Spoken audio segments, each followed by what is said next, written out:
ಜನರಿಗೆಲ್ಲ ಸಮಸ್ಯೆ ಆಗುತ್ತೆ, ಹೋಗಕ್ಕೆ ಬರಕ್ಕೆ ಎಲ್ಲ ತುಂಬಾ ಕಷ್ಟ. ಆಮೇಲೆ ಅವ್ರು ಬಂದು ಇಲ್ಲಿ ನೀರಿನ ವ್ಯವಸ್ಥೆ ಎಲ್ಲ ಮಾಡಿಸ್ಕೊಡಕ್ ಅವರೇ ಮಾಡಿರೋದು. ಅಂತ ಸರ್ ಅವ್ರ ಮನೆ ಈಗ ಎಷ್ಟು ಅಡಿ ಇದೆ ಅದು? ಇವಾಗ ನಾವೇನ್ ಮಾಡೋದು ಸಂಬಂಧ ನೀವೇ ಮಾಡ್ಕೊಡ್ರಿ ಅಂತ. ನನ್ನ ಹೆಸರು ಮಜರ್ ಅಂದ್ಬಿಟ್ಟು. ಒಂದ್ ವಾರಕ್ಕೆ ತುಂಬಿಡತ್ತೆ.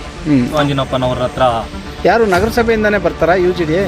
ನಮ್ಮ ಸಮಸ್ಯೆ ಏನಂದ್ರೆ ಸರ್, ಈಗ ಮಳೆಗಾಲ ಬಂದ್ರೆ ಏನ್ ಮಾಡ್ತೀರಿ? ಇದು ಸುಮಾರು ಪ್ರಾಬ್ಲಮ್ಸ್ ಗುಣಿ ನೋಡಿ, ಇಲ್ಲಿ ಸೊಳ್ಳೆ ಎಲ್ಲ ಜಾಸ್ತಿ ಐತೆ. ಎಲ್ಲ ಬರುತ್ತೆ, ಅದಿಲ್ಲ ಎಲ್ಲ ಬರುತ್ತೆ. ಇವಾಗ ಅಮೌಂಟ್ ಇಲ್ಲ ಅಂತಾರೆ. ಈಗ ಸರಿಗಿಲ್ಲ ಈ ಏರಿಯಾದು. ಈಗ ಇಂಥ ಗುಂಡಿಗಳು ಎಷ್ಟು ಮಾಡಿದಿರಿ? ಮನೆ ಮನೆಗೂ ಇದೆಯಾ? ಯಾರು ಬಂದು ಕೇಳೋರು ಯಾರು ಇಲ್ಲ. ಸ್ವಂತ ವಾರ್ಡ್ ನಂಬರ್ ಎಷ್ಟು? ಯಾರು ಕೌನ್ಸಿಲರ್ ಯಾರು ಈ ಏರಿಯಾಗೆ? ಮಿನಿಸ್ಟರ್ ಮುನ್ಸಿಪಲ್ ಮಿನಿಸ್ಟರ್ ಕಮಿಷನರ್ ಕೇಳಿದ್ರಿ, ಒಂದು ಸತಿನೂ ಬಂದಿಲ್ಲ. ಸ್ವಂತ ದುಡ್ಡು ಹಾಕಿ ಇದೆ, ನಮ್ಗೆ ನೀರ್ ಇದೆಯಾ, ನಮ್ಗೆ ಚರಂಡಿ ಇದೆಯಾ, ನಮ್ಗೆ ರೋಡ್ ಇದೆಯಾ? ಇದೆ ಸರ್. ಇಲ್ಲ ಅಂದ್ರೆ ಅವ್ರು ಬರಲ್ಲ, ಆ ಥರ ಪ್ರಾಬ್ಲಮ್ ಐತೆ. ನಗರಸಭೆ ಆಯುಕ್ತರು ಇರ್ತಾರಲ್ಲ, ಇದಕ್ಕೆ ಸಂಬಂಧಪಟ್ಟ ಅಧಿಕಾರಿಗಳು ಕೇಳಿದ್ರೆ ಏನು ಹೇಳಿದ್ರು? ಒಂದು ತಿಂಗಳಿಂದ ಅಷ್ಟೇ. ಗೌರ್ಮೆಂಟ್ ಇಂದ ಯಾವುದು ಸೌಲಭ್ಯ ಇಲ್ಲ. ಶಿಡ್ಲಘಟ್ಟ ಅಂದ್ರೆ ಎಲ್ಲ ಮನೆಗೂ ರೇಷ್ಮೆ ಕೆಲಸನೇ. ನೀರ್ದು ಸಮಸ್ಯೆ ಐತೆ. ಇವಾಗ ಅದ್ರಲ್ಲಿ ನೀರೇ ಯೂಸ್ ಮಾಡೋದು ಜಾಸ್ತಿ. ಇವಾಗಕ್ಕೆ ನಮ್ಗೆ ಚರಂಡಿ ಬೇಕು. 20 ವಾರ್ಡ್ ನಂಬರ್ ಟೌನ್ ಕಮಿಷನರ್ಗೂ ನಾವು ಮಾತಾಡಿದ್ರು. ಈಗ ಇಷ್ಟೊಂದು ಗಲೀಜಿದೆ ಅಲ್ವಾ, ಇದು ಹೆಲ್ತ್ ಇನ್ಸ್ಪೆಕ್ಟರ್ ಏನಾದರೂ ಬಂದು ಇದು ಪ್ರಿಕಾಷನ್ಸ್ ತಗೊಂಡಿದ್ದಾರಾ? ಇಲ್ಲಿ ಪೌಡರು ಈ ಒಂದು ವರದಿ ಶಿಡ್ಲಘಟ್ಟ ನಗರದ 20ನೇ ವಾರ್ಡಿನ ಪರಿಸ್ಥಿತಿಯನ್ನು ಸ್ಪಷ್ಟವಾಗಿ ಪರಿಚಯಿಸುತ್ತದೆ. ಇಂತಹ ಸಮಸ್ಯೆಗಳು ನಗರ ಪ್ರದೇಶಗಳಲ್ಲಿ ಸಾಮಾನ್ಯವಾದರೂ ಪ್ರತಿ ಪ್ರದೇಶದ ನಿವಾಸಿಗಳು ತಮ್ಮದೇ ಆದ ವಿಭಿನ್ನ ಕಷ್ಟಗಳನ್ನು ಅನುಭವಿಸುತ್ತಿದ್ದಾರೆ. ಈ ವರದಿಯನ್ನ ನೋಡಿ. ಶಿಡ್ಲಘಟ್ಟ ನಗರದ 20ನೇ ವಾರ್ಡ್ನಲ್ಲಿ ಮೂಲಭೂತ ಸೌಕರ್ಯಗಳಿಂದ ವಂಚಿತರಾಗಿ ದಿಕ್ಕು ತೋಚದ ಪರಿಸ್ಥಿತಿಯಲ್ಲಿರುವ ನಿವಾಸಿಗಳು. ಶಿಡ್ಲಘಟ್ಟ ನಗರದಲ್ಲಿ ಬಹುತೇಕ ಮನೆಗಳಲ್ಲಿ ರೇಷ್ಮೆ ನೂಲು ಬಿಚ್ಚಾಣಿಕೆಯಿಂದ ಜೀವನ ಸಾಗಿಸುತ್ತಿದ್ದಾರೆ. 20ನೇ ವಾರ್ಡ್ನಲ್ಲಿ ವಾಸಿಸುತ್ತಿರುವ ಪ್ರತಿ ಮನೆಯಲ್ಲೂ ರೇಷ್ಮೆ ತೆಗೆದು ಜೀವನ ಸಾಗಿಸುತ್ತಿದ್ದಾರೆ. ಇದರಿಂದ ಹೊರಸೂಸುವ ರೇಷ್ಮೆ ಕಲುಷಿತ ನೀರು ಹಾಗೂ ಮಳೆ ಬಂದಾಗ ರಸ್ತೆಗಳ ಪಕ್ಕದಲ್ಲಿ ಚರಂಡಿ ವ್ಯವಸ್ಥೆ ಇಲ್ಲದೆ ಕಲುಷಿತ ನೀರು ರಸ್ತೆ ಮೇಲೆ ಹರಿದು ರಸ್ತೆಗಳೆಲ್ಲ ಗಬ್ಬು ನಾರುತ್ತಿದೆ. ಇದರಿಂದ ಮಕ್ಕಳಿಗೆ ಸಾಂಕ್ರಾಮಿಕ ರೋಗಗಳು ಹರಡುತ್ತಿದೆ ಎಂದು ಅಳಲು ತೋಡಿಕೊಂಡ ವಾರ್ಡಿನಲ್ಲಿ ವಾಸಿಸುತ್ತಿರುವ ನಿವಾಸಿಗಳು.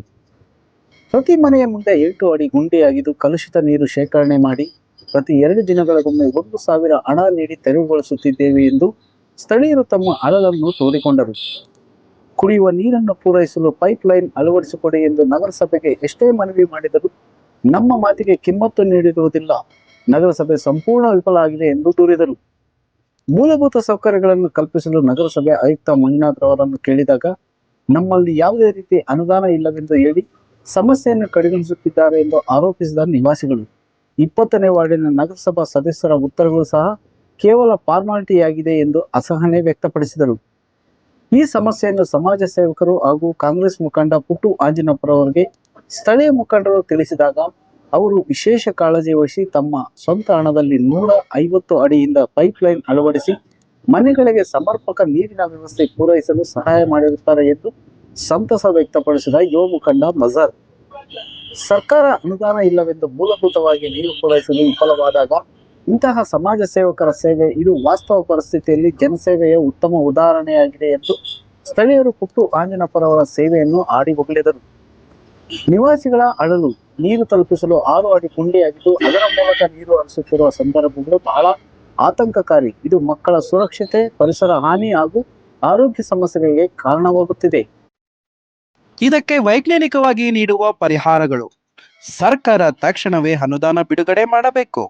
ಕಮಿಷನರ್ ಮತ್ತು ಸದಸ್ಯರು ಸ್ಥಳಕ್ಕೆ ಭೇಟಿ ನೀಡಿ ಸೂಕ್ತ ಕ್ರಮಗಳನ್ನು ಕೈಗೊಳ್ಳಬೇಕು. ಸ್ಥಳೀಯರು ಒಗ್ಗಟ್ಟಿನಿಂದ ತಮ್ಮ ಸಮಸ್ಯೆಗಳನ್ನು ಉನ್ನತ ಮಟ್ಟದವರೆಗೆ ತಲುಪಿಸಲು ಪ್ರಯತ್ನಿಸಬೇಕು. ಈ ಕುರಿತು ಹೆಚ್ಚು ಚರ್ಚೆ ಮತ್ತು ಕ್ರಮಗಳು ನಡೆದರೆ 20ನೇ ವಾರ್ಡ್ ಮತ್ತೆ ಉದಾಹರಣೆಯಾಗಿ ಹೊರಹೊಮ್ಮಲು ಸಾಧ್ಯ. ಸಮಸ್ಯೆಗಳು ಇದ್ದಾಗ ಪ್ರಶ್ನೆ ಮಾಡಿ. ನಿಮ್ಮ ಹಕ್ಕುಗಳನ್ನು ಪಡೆಯುವುದೇ ಪ್ರಜಾಪ್ರಭುತ್ವದ ನಮ್ಮ ಹಕ್ಕು. ವಿಶೇಷ ವರದಿ ಗೊರಮಡುಗು ಮೈತ್ರಿ ಲೋಕೇಶ್, ಕನ್ನಡ ಮೈತ್ರಿ ನ್ಯೂಸ್, ಶಿಡ್ಲಘಟ್ಟ. ಮೇಡಮ್, ಈಗ ಈ ಒಂದು ಚರಂಡಿ ಇದೇನು ಮಾಡಿರೋದು? ಇದು ಮನೆ ನೀರು, ಫ್ಯಾಕ್ಟ್ರಿ ನೀರು, ಕೆಲಸ ನಡೆಯೋದು ಎಲ್ಲ ನೀರು ಈಗ ಇದು ಬರುತ್ತೆ. ಜಾಗ ಇಲ್ಲ, ಚರಂಡಿನೂ ಇಲ್ಲ, ಏನು ವ್ಯವಸ್ಥೆ ಇಲ್ಲ ನಮಗೆ. ಈಗ ಎಷ್ಟು ಅಡಿ ಇದೆ ಅದು? ಇದು 6 ಅಡಿ ನಾವು ಅಗಲ ಇದು ಮಾಡ್ತಿರೋದು. ಒಂದು ವಾರಕ್ಕೆ ತುಂಬಿಡತ್ತೆ. 1,000 ರೂಪಾಯಿ ಕೊಟ್ಟು ಕಟ್ಟಬೇಕು. ವಾರಕ್ಕೊಂದ್ಸತಿ ನೀರು ಎತ್ತೀವಿ. ಯಾರು ನಗರಸಭೆಯಿಂದಾನೇ ಬರ್ತಾರಾ UGD? ಅವ್ರಿಗೆ ಅಮೌಂಟ್ ಕೊಡ್ಬೇಕಾ? ಅವ್ರಿಗೂ ಕೊಡ್ಬೇಕು.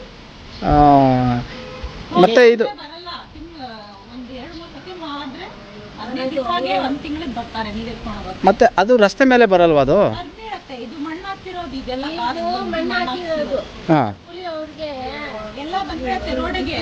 ಎಲ್ಲ ಜನರಿಗೆಲ್ಲ ಸಮಸ್ಯೆ ಆಗುತ್ತೆ, ಹೋಗೋಕ್ಕೆ ಬರಕ್ಕೆ ಎಲ್ಲ ತುಂಬಾ ಕಷ್ಟ. ಈಗ ಮಳೆಗಾಲ ಬಂದ್ರೆ ಏನ್ ಮಾಡ್ತೀರಿ ಇದು? ಮಳೆಗಾಲ ಬಂದ್ರೆ ತುಂಬಿ ಎಲ್ಲ ಆಚೆ ಬಂದ್ಬಿಡುತ್ತೆ. ಹಾಂ ಬಿಡ್ಬೇಕು. ಹಾಂ ಹಾಂ ಎಲ್ಲ ಬರುತ್ತೆ, ಅದೆಲ್ಲ ಇದಾಗಿ ಇನ್ಫೆಕ್ಷನ್ಸ್, ಜ್ವರ ಎಲ್ಲ ಬರುತ್ತೆ. ಇವಾಗ ಯಾರಿಗೆ ಹೇಳಕ್ ಹೋಗ್ಬೇಕು ನಾವು? ಈಗ ಕೌನ್ಸಿಲರು ಸರಿಗಿಲ್ಲ ಈ ಏರಿಯಾದು, ಯಾರು ಬಂದಿಲ್ಲ. ಯಾರು ಕೌನ್ಸಿಲರ್ ಯಾರು ಈ ಏರಿಯಾಗೆ? ನಾವು ಪ್ರಶಾಂತ. ವಾರ್ಡ್ ನಂಬರ್ ಎಷ್ಟು? 20. ಏನು ಒಂದು ಸತಿನೂ ಬಂದಿಲ್ಲ. ನಮ್ಗೇನ್ ಕಷ್ಟ ಇದೆ, ನಮ್ಗೆ ನೀರ್ ಇದೆಯಾ, ನಮ್ಗೆ ಚರಂಡಿ ಇದೆಯಾ, ನಮ್ಗೆ ರೋಡ್ ಇದೆಯಾ, ಒಂದ್ ಸತಿನೂ ಬಂದು ನೋಡಿಲ್ಲ. ಒಂದ್ ಸತಿ ಬಂದು ನೋಡ್ಕೊಂಡು ಹೋಗ್ರಿ ಅಷ್ಟೇ. ಬರ್ತೀನಿ ಮಾಡ್ಕೊಡ್ತೀನಿ ಅಂತಾರೆ, ಏನು ಇನ್ನವರೆಗೂ ಮಾಡ್ಕೊಡ್ತಿಲ್ಲ. ನಗರಸಭೆ ಆಯುಕ್ತರು ಇರ್ತಾರಲ್ಲ, ಇದಕ್ಕೆ ಸಂಬಂಧಪಟ್ಟ ಅಧಿಕಾರಿಗಳು ಕೇಳಿದ್ರೆ ಏನ್ ಹೇಳಿದ್ರು? ಬಂದಿದ್ರು, ಅವರು ನೋಡ್ಕೊಂಡು ಹೋದ್ರು. ನೀರ್ ವ್ಯವಸ್ಥೆ ಸ್ವಲ್ಪ ಮಾಡ್ಕೊಟ್ಟಿದ್ದಾರೆ 1 ತಿಂಗಳಿಂದ ಅಷ್ಟೇ, ಮತ್ತೆ ಏನು ವ್ಯವಸ್ಥೆ ಮಾಡ್ಕೊಟ್ಟಿಲ್ಲ. ಈಗ ಇಂಥ ಗುಂಡಿಗಳು ಎಷ್ಟು ಮಾಡಿದಿರಿ? ಮನೆ ಮನೆಗೂ ಇದೆಯಾ, ಹೆಂಗಿದೆ? ಹಾ. ಮನೆಗೂ ಇದೆ. ಶಿಡ್ಲಘಟ್ಟ ಅಂದ್ರೆ ಎಲ್ಲ ಮನೆಗೂ ರೇಷ್ಮೆ ಕೆಲಸನೇ. ಈ ದುಡಿಯೋದು ಅದೇ, ತಿನ್ನೋದು ಅದ್ರಲ್ಲಿ ಆ ರೇಷ್ಮೆ ಕೆಲಸದಲ್ಲಿ. ಇವಾಗ ಅದ್ರಲ್ಲಿ ನೀರೇ ಯೂಸ್ ಮಾಡೋದು ಜಾಸ್ತಿ. ನೀರಿಲ್ಲ ಅಂದ್ರೆ ಕೆಲಸ ನಡೆಯಲ್ಲ. ಇವಾಗ ನೀರ್ ಹೋಗಕ್ಕೆ ನಮ್ಗೆ ಚರಂಡಿ ಬೇಕು, ಚರಂಡಿಗಳಿಲ್ಲ. ಎಷ್ಟೋ ವರ್ಷದಿಂದ ಇದ್ದೀವಿ ನಾವಿಲ್ಲಿ, ಅಷ್ಟು ವರ್ಷದಿಂದನೂ ಯಾರು ಒಬ್ಬರು ಒಂದು ಮಾಡಿಲ್ಲ. ಜಲಿ ನೀರೆಲ್ಲ ನೀರೇನೂ ಇಲ್ಲ ನಮ್ಗೆ. ಅದು ನಾವು ಕಾಸು ಮಾಡಿ ಫಿಟ್ ಮಾಡ್ಕೊಂಡ್ವಿ, ಅದಕ್ಕೂ ಕಾಸು ಕಟ್ಟಿ. ಈಗ ಇಷ್ಟೊಂದು ಗಲೀಜಿದೆ ಅಲ್ವಾ, ಇದು ಹೆಲ್ತ್ ಇನ್ಸ್ಪೆಕ್ಟರ್ ಏನಾದರೂ ಬಂದು ಇದು ಪ್ರಿಕಾಷನ್ಸ್ ತಗೊಂಡಿದ್ದಾರಾ? ಇಲ್ಲಿ ಪೌಡರು ಹಾಂ ಬರ್ತಾರೆ, ಎಲ್ಲರೂ ನೋಡ್ಕೊಂಡು ಹೋಗ್ತಾರೆ ಅಷ್ಟೇ. ಯಾರು ಏನು ಮಾಡಿಲ್ಲ ಇದುವರೆಗೂ. ವರ್ಷದಿಂದ ಯಾರು ಇನ್ನ ಏನು ನೋಡ್ತಾರೆ ಅಷ್ಟೇ. ಅಮೌಂಟ್ ಇಲ್ಲ ಅಂತಾರೆ. ಹಾಂ, ಹೇಳಿದ್ರು ಅಮೌಂಟ್ ಇಲ್ಲ ಅಂತಾರೆ ಅಷ್ಟೇ. ಇದಕ್ಕೆ ಸಂಬಂಧಪಟ್ಟಿರೋ ನಗರಸಭೆ ಸದಸ್ಯರು, ಕಮಿಷನರು ಬರ್ತಾರೆ, ನೋಡ್ಕೊಂಡು ಎಲ್ಲ ಅಮೌಂಟ್ ಇಲ್ಲ, ಅಮೌಂಟ್ ಬಂದ್ರೆ ಮಾಡ್ಕೊಡ್ತೀನಿ ಅಂತ ಇದುವರೆಗೂ ಯಾವ ಕೆಲಸನೂ ಮಾಡ್ಕೊಟ್ಟಿಲ್ಲ. 2 महीने का टाइम लिए थे, 2 महीने होगा 3 महीने होगा. ಆಗಲ್ಲ ಚರಂಡಿ ನಿಮ್ ಏರಿಯಾಗ ಅಂತ ಹೇಳಿ ಹೋಗ್ಬೇಕು. ಇವಾಗ ಏನ್ ಮಾಡ್ಬೇಕು ನಾವು? ಯಾರು ಅಂದಿತ್ತು ಹಂಗೆ? ಪ್ರಾಪರ್ಟಿ ಇರೋದು ಮುಂದೆ ಆತರ ಹಂಗ್ ಹೋಗಲ್ಲ, ನೀರು ಹಿಂಗೆ ಹೋಗ್ಬೇಕು. ಇವಾಗ ನೋಡಕ್ ಹೋಗ್ದೆ ಬೆಂಗಳೂರಲ್ಲಿ ಯಾವ ತರ ರೋಡ್ ಇದೆ ಗೊತ್ತಾ? ಅಪ್ ಅಂಡ್ ಡೌನ್ ಹೆಂಗೋ ಇದೆ, ಹೆಂಗೋ ವ್ಯವಸ್ಥೆ ಮಾಡಿದ್ದಾರೆ ಅಲ್ಲಿ. ಇಲ್ಲಿ ಏನ್ ಎಷ್ಟು ಮನೆ ಇದೆ, ಏನ್ ಅಪಾರ್ಟ್ಮೆಂಟ್ಸ್ ಇದೆಯಾ? ಇಲ್ಲಿ ಇರೋದು ಸ್ವಲ್ಪ ಮನೆ, ಅದಕ್ಕೂ ವ್ಯವಸ್ಥೆ ಮಾಡ್ಕೊಟ್ಟಿಲ್ಲ ಇಲ್ಲಿ. ಸರ್, ನನ್ನ ಹೆಸರು ಮಜರ್ ಅಂದ್ಬಿಟ್ಟು, ನಮ್ಮದು ಟೌನು. ಇಲ್ಲಿ ಸಾರ್ವಜನಿಕರೆಲ್ಲ ಬಂದು ಸುಮಾರು ಪ್ರಾಬ್ಲಮ್ಸ್ಗಳು ಹೇಳಿದ್ರಲ್ಲ. ನಾನು ಇನ್ನು ನೀರಿನ ವ್ಯವಸ್ಥೆ ಇಲ್ಲ ಅಂತ ಹೇಳಿದರು. ಆಮೇಲೆ ಕಮಿಷ್ನರ್ಗೂ ನಾವು ಮಾತಾಡಿದ್ರು, ಇಲ್ಲಿ ನೀರಿನ ವ್ಯವಸ್ಥೆ ಇಲ್ಲ, ಈ ಥರ ಐತೆ ಅಂತ, ಬಜೆಟ್ ಇಲ್ಲ ಅಂತ ಹೇಳಿದರು. ಆಮೇಲೆ ನಮ್ಮ ಸಮಾಜ ಸೇವಕ ಪುಟ್ಟು ಆಂಜಿನಪ್ಪನವ್ರ ಹತ್ರ ಹೋಗಿ ಈ ಥರ ಐತೆ ಅಂತ ಹೇಳಿದರು ನಾವು. ಆಮೇಲೆ ಅವ್ರು ಬಂದು ಇಲ್ಲಿ ನೀರಿನ ವ್ಯವಸ್ಥೆ ಎಲ್ಲ ಮಾಡಿಸ್ಕೊಡಕ್ಕೆ ಅವರೇ ಮಾಡಿರೋದು. ಅಷ್ಟೇ. ಏನಾಗಿದೆ ಸರ್ ಸಮಸ್ಯೆ? ಸರ್, ಸಮಸ್ಯೆ ಏನು ಹೇಳ್ತೀರ ಸರ್? ನೋಡಿರಿ, ಗುಣಿ ನೋಡಿರಿ, ಇಲ್ಲಿ ಸೊಳ್ಳೆ ಎಲ್ಲ ಜಾಸ್ತಿ ಐತೆ. ಮನೆ ಮಕ್ಕಳು ಆಟ ಆಡ್ತಾ ಹಂಗೆ ಬಿದ್ದೋದ್ನು. ಕೆಲವೊಂದು ಹಾಸ್ಪಿಟಲ್ ಕರ್ಕೊಂಡೋಗಿ ಅವ್ನಿಗೆಲ್ಲ ರೆಡಿ ಮಾಡಿಸಿ ಬಂದಿದ್ದೀರಿ. ಯಾರು ಕೇಳೋರಿಲ್ಲ, ಬರೋರಿಲ್ಲ. ಎಲ್ಲರೂ ಹೇಳ್ತಾರೆ ಬರ್ತೀರಿ ಮಾಡ್ತೀರಿ ಅಂತ ಹೇಳ್ತಾರೆ, ಯಾರು ಬರೋದು. ಕೇಳಿದ್ರೆ ಬಜೆಟ್ ಇಲ್ಲ ಅಂತಾರೆ. ಮಕ್ಕಳು ಜಾಸ್ತಿ ಆಟ ಇರ್ತಾ ಮಳೆ ಬಂದರೆ ಎಲ್ಲ ಆಚೆ ಬಂದ್ಬಿಡ್ತೀವಿ, ಚಂಡಿ ನೀರೆಲ್ಲ. ಇವಾಗ ನಾವೇನು ಮಾಡೋದು? ಸಂಬಂಧ ನೀವೇ ಮಾಡಿಕೊಡ್ರಿ ಅಂತ ನಿಮಗೆ ಒಂದು ರಿಕ್ವೆಸ್ಟ್ ಮಾಡ್ಕೊತಾ ಇದ್ದೀವಿ ನಾವು. ಸರ್, ಯಾರನ್ನ ಕೇಳಿದ್ರಿ ಈ ಸಮಸ್ಯೆ ಬಗ್ಗೆ ತಾವು? ಸರ್, ನಾವು ನಮ್ಮ ಮಿನಿಸ್ಟರ್, ಮುಸ್ಲಿಂ ಮಿನಿಸ್ಟರ್ ಕಮಿಷನರ್ ಕೇಳಿದ್ರಿ, ಕೌನ್ಸಿಲರ್ ಕೇಳಿದ್ರಿ. ಅವ್ರು ಯಾರ್ಯಾರು ಬರ್ತಾರೆ ಕೇಳ್ತಾರೆ, ಏನಾಯ್ತಪ್ಪ ಸಮಸ್ಯೆ ಹೇಳಿದ್ರೆ ತಿನ್ನ ಬರ್ತಾರೆ, ಹೊರ್ಕತ್ತಿಲ್ಲ ಬರೋದಿಲ್ಲ ಸರ್. ಅವ್ರು ಯಾರು ನಿಮ್ಮ ಕೌನ್ಸಿಲರ್ ಯಾರು? ಸರ್, ಮೌಪಾಷ ಅಂತ ಸರ್.